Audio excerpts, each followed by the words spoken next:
Petikan Alkitab untuk khutbah adalah daripada Kejadian 2 ayat 11 hingga 14. Sungai yang pertama yang bernama Pisong itu mengalir mengelilingi seluruh tanah Hawilah di mana terdapat emas. Emas di situ bermutu baik dan ada juga batu permata damar dan oniks. Sungai kedua yang bernama Gihon mengalir mengelilingi seluruh tanah Kush. Sungai ketiga bernama Tigris pula mengalir di sebelah timur Asyur. Sungai yang keempat ialah Efrat. 샬롬 성가대 찬양과 니시 오케스트라의 연주가 있겠습니다. 사랑하는 성도 여러분, Saudara dan saudari yang saya kasih dalam Tuhan Yesus, semua anggota Maminda Gereja Cawangan dan Gereja Tempatan, penonton GCN dan semua anak Tuhan yang menghadiri ibadat ini dalam talian. Ini ialah penjelasan tentang kejadian sesi ke-50. Tuhan sendiri menciptakan 4 sungai besar di bumi. Air yang membentuk sungai-sungai ini turun dari Eden di langit kedua. Tuhan membuka tingkap-tingkap langit kedua dan mencurahkan air ke 4 tempat yang berbeza di bumi untuk membentuk 4 sungai besar. Seiring peredaran masa setelah 6 hari penciptaan, sungai-sungai lain juga terbentuk secara semula jadi. Namun begitu, apakah sebab Tuhan sendiri secara khusus membuat 4 sungai ini? Hal ini demikian kerana 4 sungai ini akan menjadi pentas utama bagi pemupukan manusia, berfungsi sebagai tempat lahirnya tamadun manusia. Mulai sekarang, izinkan saya menerangkan secara ringkas maksud rohani dan lokasi kasar 4 sungai tersebut. Khutbah pada hari ini sukar, jadi anda harus mendengar dengan teliti.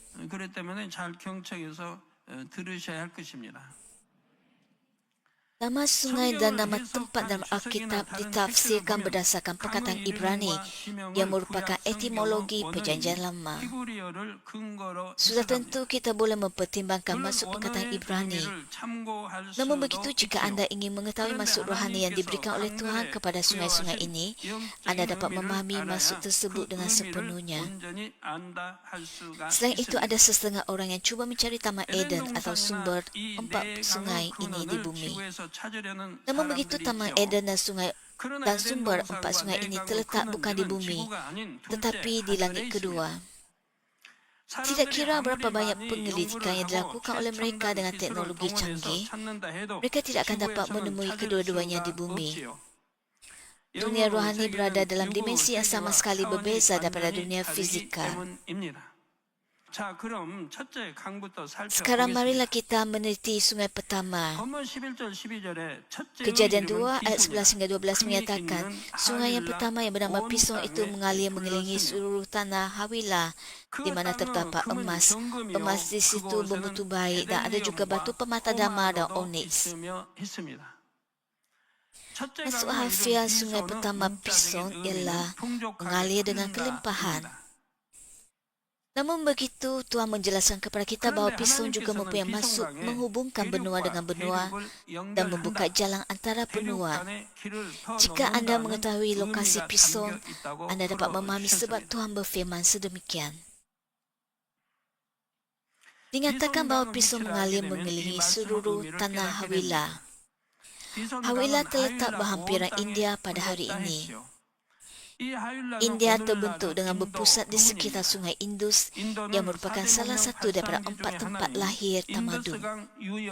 Jika anda melihat peta, anda akan mendapati bahawa sungai Indus terletak di bahagian tengah di antara Asia dan Eropah. Sungai Indus yang anda lihat sekarang mengalir di antara Asia dan barat laut Eropah menuju ke Eropah. Laluan perdagangan kuno Timur Barat yang dikenali sebagai Jalan Sutra berkembang di sekitar sungai ini. 옛날 통상로였던 실크로드도 이 지역에 걸쳐 있지요. Pisong yang dibuat oleh Tuhan tidak betul-betul sama dengan sungai Indus pada hari ini. Dengan peredaran masa, aliran sungai telah berubah dengan ketara. Namun begitu lokasinya secara kasar serupa dengan sungai Indus pada hari ini. Oleh itu apabila anda melihat lokasinya, anda memahami bahawa maksud nama itu ialah membuka jalan di antara benua. Juga dinyatakan bahawa di tanah Hawilah terdapat emas, damar dan onyx. Di sini damar ialah rempah berharga. Josephus, seorang ahli sejarah Yahudi yang terkenal, juga mengatakan bahawa damar ialah rempah yang sangat mahal yang berasal dari India, Arab dan Babylon. Batu onyx ialah batu yang berharga. Hawilah ialah tanah yang menghasilkan emas, rempah berharga dan batu berharga. Lalu mengapakah Tuhan menulis dalam Alkitab bahawa tanah Hawilah menghasilkan emas, damar dan batu onyx? Mengapakah Alkitab mencatatkan bahawa pematang-pematang ini ditemui di tanah-tanah ini? Hal ini adalah untuk menandakan bahawa tanah ini akan menjadi tempat berkembangnya penyembahan berhala. Di sini tempat berkembang merujuk kepada tempat di mana fenomena, idea atau kuasa tertentu berkembang dan bertumbuh. Tanah Hawilah ini ialah tempat berkembangnya penyembahan berhala. Dari tanah ini, agama Buddha, Hindu, Jainisme, Sikhisme berkembang. Menurut pengikut agama-agama ini membuat berhala dan membekal kemenyan di hadapan berhala. Beberapa bahan pendidikan menyatakan bahawa terdapat 330 juta Tuhan dalam mitos Hindu. Terdapat 330 juta Tuhan dan orang mungkin tidak dapat mengerti semua nama itu. 신화에 나오는 신의 수가 3억 3천만 개나 된다고 Jepun 합니다. juga mempunyai banyak Tuhan. Tapi jumlah Tuhan di Jepun adalah kecil berbanding dengan India. 일생을 외워도 다 못 Dan India 외우겠습니다. merupakan negara yang sangat besar. 이웃나라 일본도 참 신이 많은데 Terdapat banyak berhala. 일본은 인도를 못 따라갈 Orang-orang di tanah ini sentiasa mengadakan ritual untuk berhala.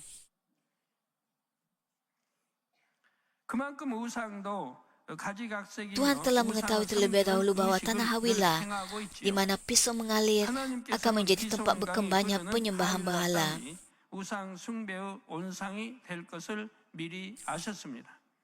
본문 11절에 비손강이 하율라 온 땅에 둘렀다 말씀한 것처럼 비손강은 당시에 상당히 Seperti yang dinyatakan dalam Kejadian 2 ayat 11, mengalir mengelilingi seluruh tanah Hawilah. Pisong ialah sungai besar yang mengalir di kawasan yang luas. Oleh itu kita dapat melihat bahawa budaya penyembahan berhala juga berkembang di kawasan yang luas. 우상 숭배가 만연하게 될 것을 아시면서 왜 그곳에 큰 강을 만들어 Saudara dan saudara yang saya kasih, mengapakah Tuhan membuat sungai begitu besar sedangkan dia tahu bahawa penyembahan berhala akan berluasa di tanah Hawilah?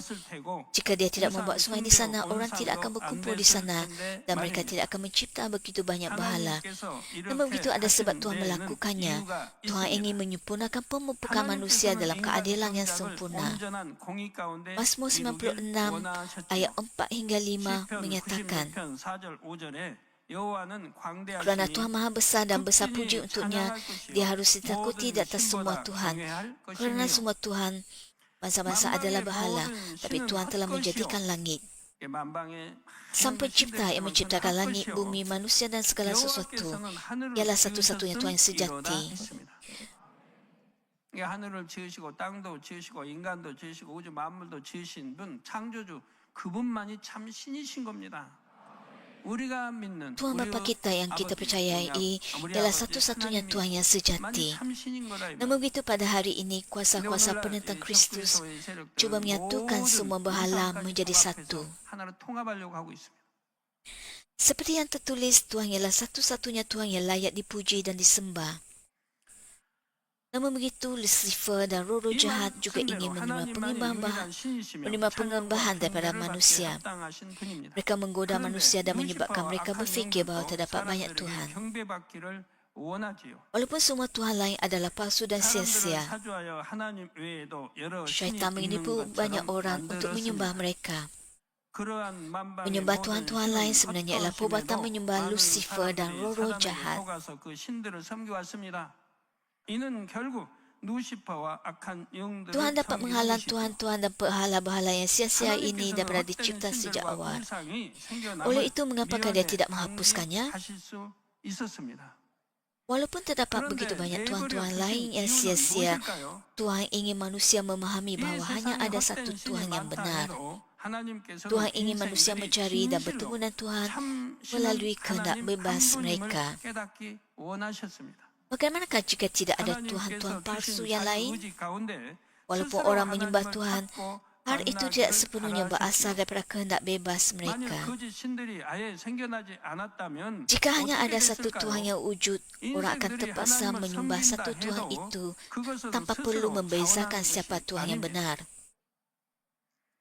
Jika hal 하나님만 ini berlaku, 계시다면 Lucifer boleh 거짓 신과 memprotes 참 kepada 신을 Tuhan 구분할 필요 없이 dengan mengatakan 무조건 bahawa hal ini 하나님만 tidak adil. 섬기면 됩니다. 이렇게 Hal 됐다면 ini bermaksud 루시퍼는 bahawa Tuhan berada 공평하게 dalam 보다라고 keadaan yang lebih 하나님께 baik 봉사할 수 있습니다. dengan manusia 하나님께서 berbanding 루시퍼와 Lucifer. 동등한 조건이 아닌 더 나은 조건을 갖추신 것이기 때문입니다. 그렇게 한다고 해서 또 Dalam 하나님을 persekitaran yang 사랑한다고 kelihatan 해서 baik, 섬기는 것도 아닌 manusia tidak 것이고요. benar-benar menyembah dan 그러니 mengasihi 바로 Tuhan. 인류의 Kita dapat 시조인 melihat hal ini 아담 berlaku 하와가 melalui 선악과를 Adam dan 따먹는 Hawa. 일이 생기지 않습니까? Pada akhirnya mereka gagal untuk benar-benar 배신한 mengasihi 일이 Tuhan 생겨요. dan memakan buah daripada pokok pengetahuan mengenai 그래서 perkara yang 선한 baik 조건을 dan yang 갖추신 jahat, 것이기 때문에 이는 serta 공의맞지 mengkhianati 않죠. Tuhan. Selain itu, 그래서 sangat penting untuk 하나님께서는 mengekalkan 거짓 신이 keadilan 생길 수 있는 dalam pembentukan 환경이 manusia. 만들어짐을 Oleh itu, Tuhan tidak 미연에 menghalang 막지 penciptaan banyak Tuhan 않으셨습니다. palsu. Sebagai contoh, Daud melakukan dosa ketika dia menjadi raja. 예를 들어 다윗이 Bukankah Tuhan dapat menghalangnya 범죄를 daripada 하게 됩니다. melakukan 왕이 kejahatan? 하나님이 얼마든지 막아주실 수 있지 Namun begitu, 않습니까? mengapakah Tuhan tidak 근데 안 melakukannya? 막아주시죠. 왜? Tuhan sangat 다윗을 mengasihi 그렇게 Daud. 사랑하시는데 Walaupun 다윗도 Daud 하나님을 juga 그렇게 sangat mengasihi 사랑하시죠. Tuhan, tapi Tuhan tidak 그런 melindunginya 범죄할 때 ketika 지켜주지 dia 않습니다. melakukan dosa. Raja Daud akan menyedarinya jika dia menerima nasihat. 돌이켰을 텐데 말입니다. Namun begitu, apakah hasilnya hanya kerana Tuhan hanya memerhatikannya? 막지 않으셨기 때문에 Raja 결과는 Daud 어찌 menjadi raja yang disucikan, yang 다윗은 meninggalkan 다윗 bahkan 왕이 bentuk 혹독하게 kejahatan 혹독한 연단을 melalui 통해서 ujian yang keras. 진짜 악은 모양이라도 버리는 Dia menjadi raja 성결된 yang hanya mengasihi 왕으로 Tuhan 나오지 dengan sepenuh 않습니까? hatinya. 하나님이 사랑하실 수밖에 없는 왕으로 이제 나오더라고요. Raja Daud dapat menghilangkan kejahatan dasar yang mendalam di dalam dirinya. Oleh itu dia mengampuni orang walaupun mereka mengutuknya, dan dia meminta rakyat dan tenteranya untuk tidak membunuh anaknya yang memberontak sementara dia menderita segala pengkhianatan. Dia membuktikan dengan cukup bahawa dia tidak mempunyai kejahatan dalam hatinya. Namun begitu dia tidak disucikan seperti ini dari awal. Melalui pemurnian dia berubah. Tuhan mengetahuinya dan tidak menghentikannya daripada melakukan kejahatan. Oleh itu, kerana Daud berdosa, dia menjalani pemurnian. Dan Tuhan tahu bahawa melalui pemurnian, Daud akan menjadi anak Tuhan yang hebat.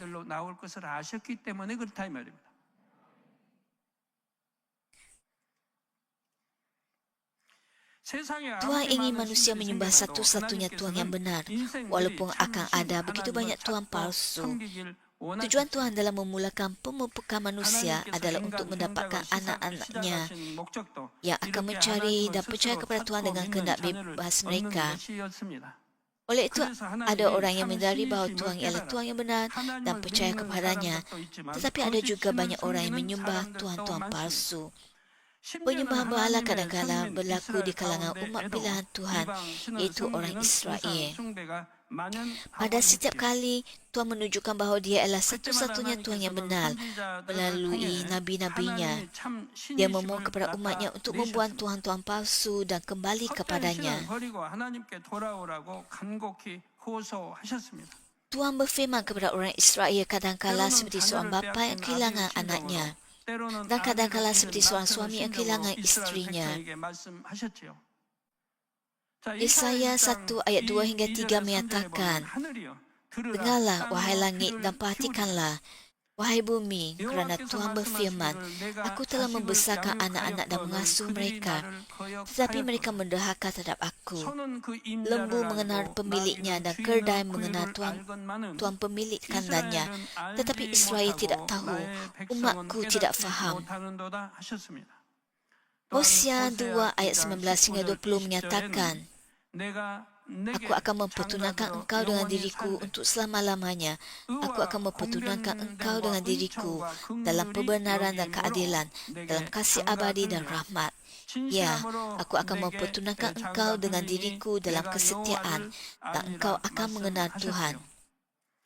Sambil menyampaikan pesanan di atas kepada umat melalui nabi-nabi, dia juga membuktikan bahawa dia adalah satu-satunya Tuhan yang benar dengan menunjukkan pekerjaan yang menakjubkan dan berkuasa. Tuhan telah membuktikan dirinya melalui umatnya. Musa dan 10 azab, Elia dan api turun dari langit, serta Elisa dan pelbagai mukjizat dan keajaiban. Sungai Yordan terbelah dan tembok Yeriko runtuh melalui Yosua. Dan melalui Petrus dan Rasul Paulus dan perjanjian baru, oleh hamba-hamba Tuhan yang dikasihi ini, dia memberitahu manusia bahawa dia adalah satu-satunya Tuhan yang benar. Hanya selepas itu orang percaya kepada Tuhan dan menyadari bahawa syurga dan neraka wujud. Tuhan masih bekerja melalui saya. 그리고 믿게 했다 이 말이에요. 그리고 천국과 지옥이 있음을 또 알렸고요. 저도 마찬가지 아닙니까? Pada zaman Raja Ahab ketika penyembahan berhala paling berleluasa, berlaku pertarungan untuk menunjukkan siapa Tuhan yang benar. Elia berdiri sendirian melawan 850 nabi Tuhan-Tuhan bangsa asing. Mereka bersaing untuk melihat siapa yang dapat menurunkan api dari langit dan membakar korban.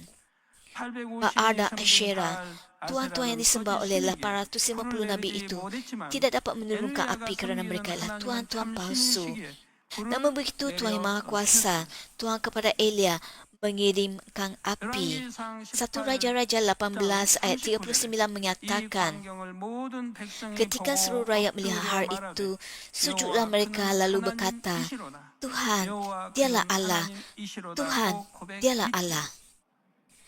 Tuhan menunjukkan bahawa dia adalah Tuhan yang benar pada masa yang berbeza melalui nabi-nabinya.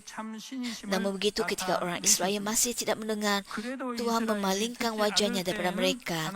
Akibatnya ialah perang, kelaparan, penyakit dan bentuk-bentuk ujian lain yang menimpa mereka. Apabila mereka merasakan kesakitan yang tidak terganggu dalam ujian, mereka mencari Tuhan sekali lagi. Kemudian Tuhan menyembuhkan dan memulihkan Israel. Bahkan pada hari ini Tuhan menunjukkan bahawa dia adalah pencipta dan Tuhan yang benar melalui hamba-hambanya. Hanya Tuhan yang mengawal kehidupan dan kematian, berkat dan kutukan. Kuasa untuk menciptakan sesuatu daripada ketiadaan juga hanya milik Tuhan. Mazmur 62 ayat 11 menyatakan, Allah telah berfirman beberapa kali dan aku telah mendengar bahawa kuasa hanya milik Allah. Kuasa hanya milik Tuhan. Jika sesiapa menunjukkan kuasa, itu adalah daripada Tuhan. Kurnia dan kuasa menyembuhkan orang sakit. Fungsi-fungsi ini perlu dibezakan. Kedua-duanya adalah berbeza sama sekali. Oleh sebab orang tidak tahu tentang dunia roh, mereka berfikir bahawa kedua-duanya adalah sama. Tidak masuk akal untuk mengatakan bahawa Musa, Elisa, Elia, Yosua, Petrus atau Rasul Paulus menerima kurnia penyembuhan atau penyembuhan ilahi. Membunuh kuman disebut kurnia penyembuhan ilahi, tetapi mencelikkan mata orang buta dan melakukan kerja penciptaan serta melakukan keajaiban dan tanda-tanda tidak dapat dibandingkan dengan kuasa penyembuhan. Tidak dapat dibandingkan dengan kurnia penyembuhan ilahi. 속에 눈을 뜨고 창조 역사를 베풀고 기사 표적을 베풀고 하는데 신유의 은사로 Lucifer mempunyai kuasa untuk menyebabkan orang berdosa, tapi dia tidak mempunyai kuasa untuk mencipta. Walaupun Lucifer mempunyai kuasa, dia tidak dapat membuat orang buta melihat atau memulihkan penglihatan seseorang kepada normal hanya dengan satu doa. Lucifer dapat memberikan ujian dan kesukaran kepada orang berdosa, tetapi dia tidak dapat memberikan kehidupan dan kebahagiaan kepada manusia. Oleh itu, hari ini bermaksud 죄인들에게 bahawa musuh 시험하려는 kita, iaitu 세상을 syaitan, 있으나 hanya 인간에게 mempunyai 생명과 kemampuan untuk 행복을 membawa ujian, 줄 수는 없죠. kesukaran, 그러니까 맨날 bencana, dan 시험하려고 penyakit 재앙과 pada 이런 setiap 거 hari. 병과 이런 것만 가져다 주는 그런 능력을 가지고 있다면 Namun begitu, umat Tuhan membawa 원수막이. kebahagiaan dan sukacita 그러나 하나님의 sejati, 사람들은 참 행복을 memimpin 가져다 jalan 줍니다. kepada hidup yang 참 kekal. 기쁨을 가져다 Oleh 줍니다. itu, orang mempunyai 영을 kebaikan dan 세워줄 수가 kebenaran 있는 dalam 거죠. hati akan mencari 그러므로 satu-satunya 마음이 Tuhan yang 선한 benar 사람, dan 진실한 melayaninya 사람은 walaupun terdapat 세상에 banyak 많은 Tuhan di 신들이 dunia 있다 ini. 해도 참 신이신 Tuhan menerima 하나님을 orang yang datang 찾고 kepadanya sebagai 섬깁니다. anak-anaknya dan memberikan mereka hidup yang 하나님께서는 kekal dan 이렇게 syurga. 하나님 앞에 나오는 사람들을 자녀로 삼으시고 영생과 천국을 주시지요. 본문 13절에 Kejadian 2 ayat 13 menyebut nama sungai kedua dan penerangan ringkas 나옵니다. tentang lokasinya. Ayat itu menyatakan sungai kedua yang bernama Gihon mengalir mengelilingi seluruh tanah Kush. Maksud harfiah Gihon ialah penuh dan melimpah. Maksud rohani ialah bermegah dan berbangga. Maksud harfiahnya ialah berkelimpahan. Maksud rohani Gihon ialah menunjuk-nunjuk dan setanding dengan. Mengapa Tuhan memberikan maksud sedemikian kepada sungai ini? Hal ini demikian kerana dia telah mengetahui terlebih dahulu bahawa tamadun dari sungai ini akan menjadi cemerlang. Selain itu, dia nyatakan bahawa Gihon mengalir mengelilingi seluruh tanah Kush. Ia juga mengalir di kawasan yang luas seperti sungai pertama Pison. Oleh itu, di manakah Kush? Kush adalah Ethiopia pada hari ini. Tetapi Kush dalam Alkitab merujuk kepada kawasan yang lebih luas daripada Ethiopia. Orang menganggap seluruh kawasan di antara Sungai Nil dan Laut Merah sebagai Kush. Anda sedang melihat gambar Sungai Nil dan tanah Kush. Laut yang masuk seperti buk ini ialah Laut Merah. Kawasan biru itu ialah Laut Mediterranean. Kawasan berbentuk segitiga itu ialah delta dan tanah Sungai Nil ialah Mesir. Mesir dalam Alkitab.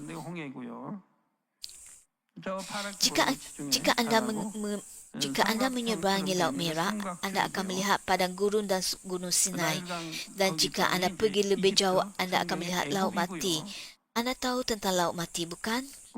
Jika anda melewatinya, anda akan melihat Tasik Galilea.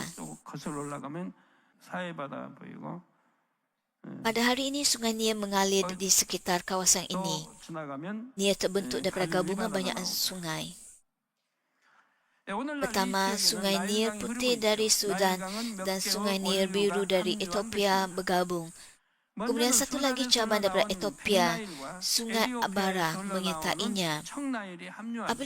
Apabila Nil memasuki Mesir, tiada lagi anak sungai yang mengalir ke utara dan mencapai Laut Mediterranean. Kita dapat melihat bahawa sungai berasal dari Kush adalah sumber penting Sungai Nil. Di sini sungai bermula dari Kush ialah Gihon dalam Alkitab.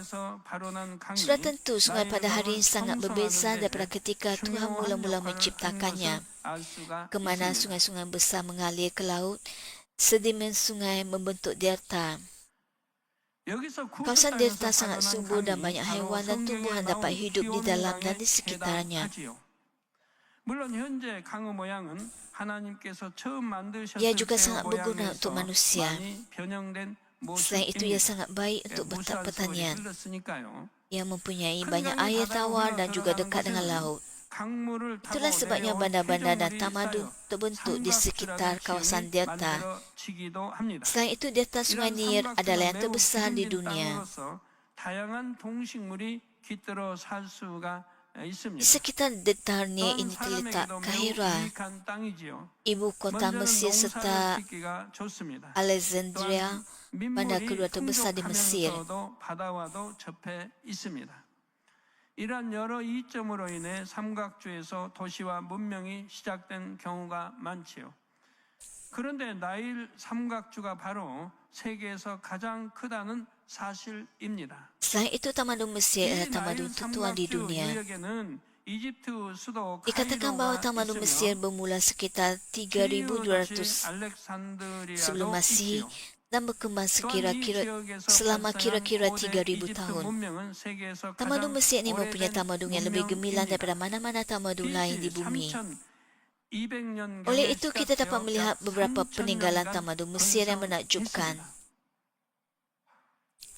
이 고대 이집트 문명은 세계 다른 어떤 지역보다 찬란한 Yang paling terkenal 문명의 ialah 꽃을 piramid dan 피웠죠. Sphinx.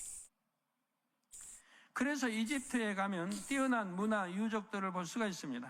대표적으로 Jika anda ingin 피라미드와 mengetahui sejarah sebelum Masih yang sangat 스핑크스를 panjang, 볼 수가 anda dapat 있지요. mengetahuinya dan pergi ke Museum Mesir atau 그래서 melihat sekitar 기원전 아주 tempat-tempat 오랜 bersejarah. 역사를 여러분 찾으려고 하면 바로 이집트 박물관에 가시면 찾을 수가 있고 또 유적지를 Sejarah 둘러보시면 Yunani 찾을 수가 tidak 있습니다. dapat menandingi sejarah 뭐 Mesir. 그리스 뭐 해봐도 여기 Piramid yang disebut Egypt하고 Piramid 비교가 안 Khufu 돼요. ialah struktur yang merupakan salah satu daripada 7 keajaiban dunia. 기자지구에 있는 이 쿠프 왕 피라미드는 세계 7대 Selain 불가사의로 piramid ini, 꼽히는 terdapat lebih daripada 건축물입니다. 80 piramid di Mesir. 이집트에는 이 외에도 Di Museum 80개 Mesir 이상의 terdapat 피라미드가 lebih daripada 있다고 합니다. 12,000 세계적인 peninggalan yang 박물관, dipamerkan. 이집트 박물관에는 Kebanyakan adalah 12만 peninggalan 점 이상 kerajaan 유물이 kuno 전시돼 Mesir 있지요. dan akan mengambil masa yang lama untuk melihat setiap satunya secara terperinci. Salah satu peninggalan paling menarik perhatian ialah topeng emas 가장 눈길을 끄는 것은 Tutankhamun. 황금 가면으로 유명한 투탕카멘의 유물입니다. 이처럼 기온강 Tamadun yang 유적에서 berkembang di 삭힌 sekitar 문명은 Gihon meninggalkan banyak peninggalan dan sisa yang dapat dilihat.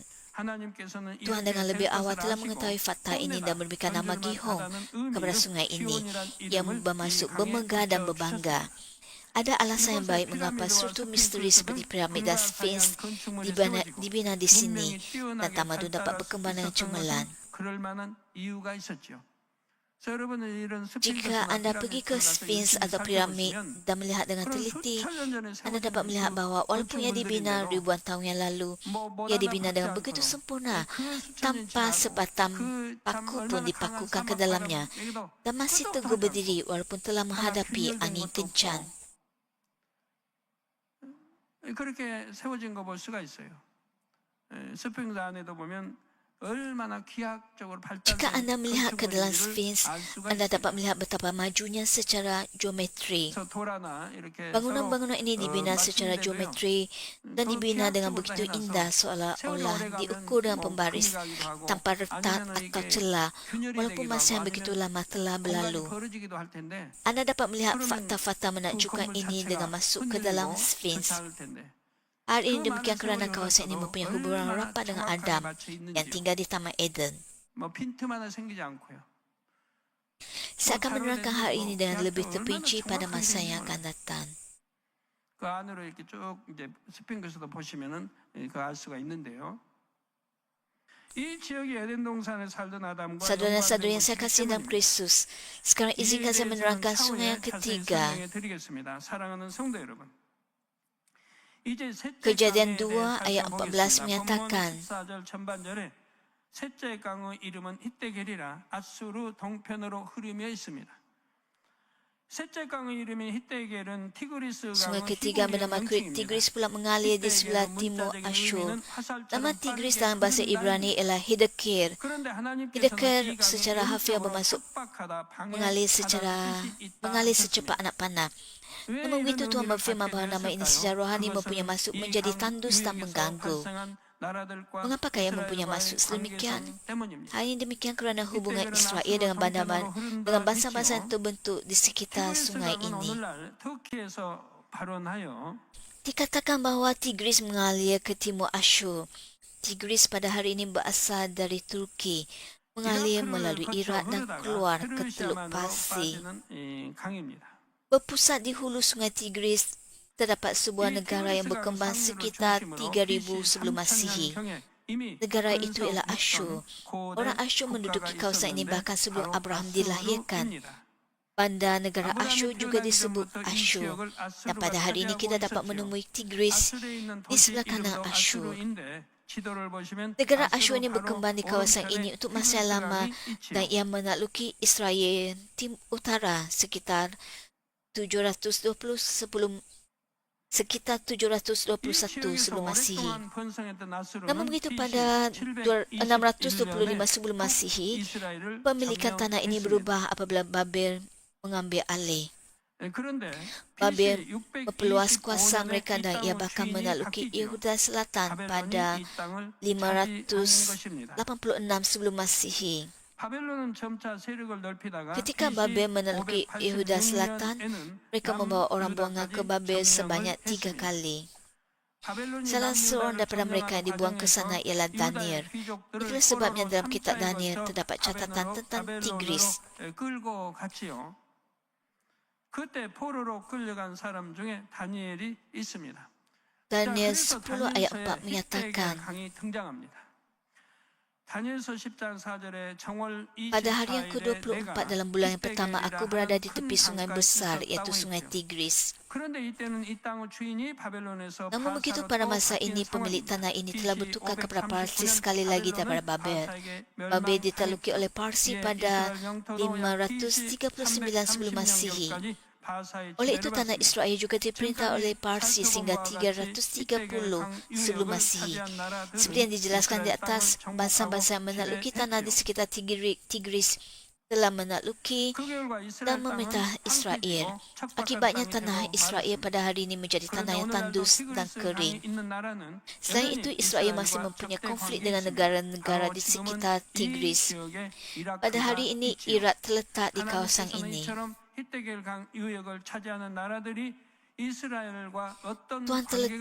Tuhan terlebih dahulu telah mengetahui jenis hubungan yang akan dimiliki Israel dengan negara-negara yang akan menguasai kawasan sekitar Tigris. Sudah tentu ketika Tuhan mula-mula menciptakan Hedeker yang agak berbeza daripada Tigris pada hari ini. Namun begitu, dengan mempertimbangkan semua keadaan, kita dapat melihat bahawa Hedeker tidak terlalu jauh daripada lokasi Tigris pada hari ini. Izinkan saya membuat kesimpulan bagi khutbah ini. Kita telah meneliti 3 daripada 4 sungai yang diciptakan oleh Tuhan. Kebanyakan orang tidak tahu bahawa air dari Eden, langit kedua, dicurahkan ke bumi ini dan membentuk 4 sungai. Para sarjana Alkitab bahkan mentafsirkan Alkitab secara harfiah dan berfikir bahawa Taman Eden pasti berada di suatu tempat di sekitar 4 sungai ini. Saya berasa sedih melihat orang cuba mencari Taman Eden hanya di bumi. Jika mereka bergantung kepada Tuhan dan berdoa serta meminta kepadanya, Dia pasti akan memberikan inspirasi kepada mereka. Semasa banjir besar pada zaman Nuh, tingkap dibuka di langit dan hujan turun dengan lebat.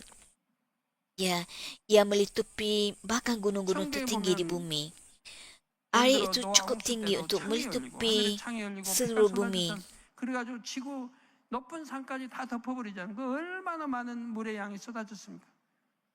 그러면 좀 이게 공중을 보면 커피가 Dari manakah semua air itu datang? Sekarang ilmu sains dan astronomi telah berkembang, jadi orang memahami bahawa terdapat dimensi ruang yang lain. Dari manakah datangnya mana dalam Alkitab semasa keluaran?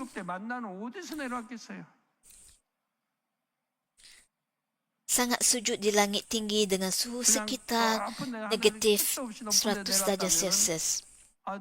Oleh itu, jika anda menaiki kapal terbang, orang mengatakan bahawa suhu di luar kapal terbang boleh turun hingga negatif 72 darjah Celsius. Namun begitu, bagaimana mana turun?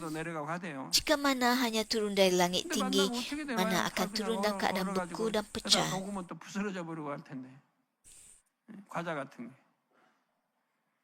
Dekan Stefanus memandang ke langit dan melihat langit terbuka dan Tuhan Yesus berdiri sebelah kanan tata Tuhan serta Tuhan naik dan hilang di sebalik awan.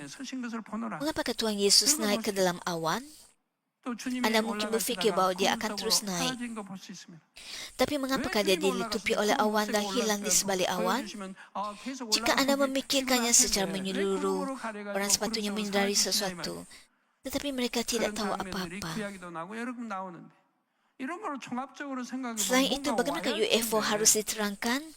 Walaupun sains berkembang, UFO masih tidak dapat diterangkan dengan jelas. Kita mesti mengakui bahawa terdapat dunia roh. Kita tidak dapat memperoleh jawapan jika kita tidak mempunyai pemahaman tentang alam roh. Ini merupakan sesuatu yang sangat kita syukuri bahwa Tuhan menjelaskan butiran Alkitab kepada kita. 하나님께서 성령의 감동함 가운데 성경을 Dalam sesi 풀어주시는 khotbah yang 것이 seterusnya kita 얼마나 akan meneliti sungai 감사한 keempat 일인지요. dan terakhir, 다음 시간에는 넷째 serta 강을 kemudian yang 마저 berbalik kepada 살펴본 Taman 다음 Eden. 다시 에덴 동산으로 돌아갑니다. 아담은 에덴 동산에서 매우 오래 살았죠. Adam 그 tinggal di 긴 Taman 세월 Eden 동안에 untuk 있었던 masa yang sangat 많은 lama. 일들 중 Saya akan menerangkan kepada anda beberapa peristiwa yang berlaku dalam 사건을 tahun-tahun yang 말씀드릴 panjang 것입니다. itu dan yang 예를 mempunyai 들어 hubungan dengan 공룡과 bumi ini. 피라미드에 관한 비밀이 Sebagai contoh, 그 rahsia 두꺼운 tentang 비밀을 dinosaur dan piramid akan saya 될 bongkarkan. 것입니다. Perkara-perkara rohani yang disingkapkan dan diajar oleh Tuhan kepada kita adalah misteri, menarik dan baik untuk panduan kita. Saya berharap anda akan memahaminya dengan baik dan menjadikannya makanan rohani anda. Dengan melakukannya, semoga anda menjadi anak Tuhan yang sejati, yang terdidik dengan baik secara rohani dan berkongsi hati anda dengan Tuhan Bapa. Dalam nama Tuhan Yesus Kristus saya berdoa.